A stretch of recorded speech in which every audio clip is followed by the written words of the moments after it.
With a name like Pine Island, you might expect to see needles and pine cones littered along the shoulder of Stringfellow Road. Don't get me wrong, Florida's largest island certainly has no shortage of pine trees, but it's also home to a massive industry centered around a different type of tree.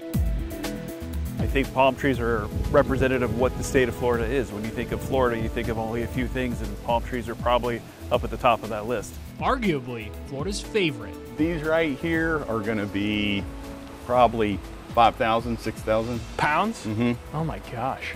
The bigger ones. Meet Mark Dean, the owner of Palm Co. here on Pine Island. He's not just an operator, he's also a pioneer of sorts. I was the first person to start growing palm trees here on Pine Island commercially. That was more than 38 years ago. Today, his original concept has blossomed into a booming industry, something Dean partly attributes to a perfect climate. Well, we have a small microclimate here, and having Charlotte Harbor just north of us, about a mile or so as the crow flies, as the cold fronts come across from the north, we get a heating effect from the bay. So we're actually 6 degrees warmer than about 10 miles south of here. Those ideal conditions have allowed him to create exotic groves of rare palm trees, with exotic animals to boot. But we generally stay warmer than most everywhere in Florida. Palmco is a wholesaler, which means it won't sell to your average homeowner. However, if you've ever been to one of Orlando's many theme parks, chances are you've seen something grown here. And it's not just the big buyers like Disney World or Universal. Apartment complexes, restaurants, even entire counties are customers. We learned almost every palm you come across in our area comes from a nursery on Pine Island.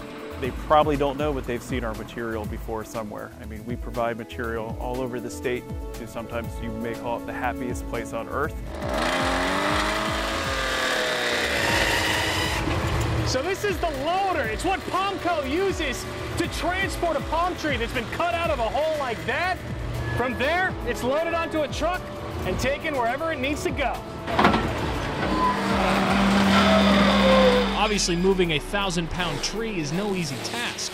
Neither is predicting the demand for adult palm trees years in advance. That's hard to predict. There's definitely an art to growing and selling palm trees and keeping your inventory balanced. Which is why you end up with huge fields of ready-to-go trees like this one.